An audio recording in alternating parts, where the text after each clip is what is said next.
అందరికీ న్యాయం జరగాలి అనే మా విధానానికి కట్టుబడి ఉంటాం.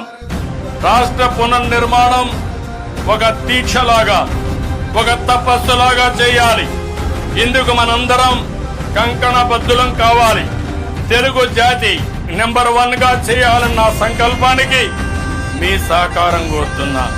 రాష్ట్ర పునర్నిర్మాణ యజ్ఞంలో ప్రతి ఒక్కరూ భాగస్వాములు కావాలని పిలిపిస్తున్నాను.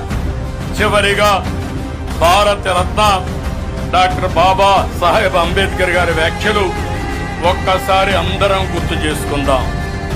రాజ్యాంగం ఎంత మంచిది అయినా అది అమలు చేసేవాడు మంచివాడు కాకపోతే అది చెడు ఫలితాలు ఇస్తుంది.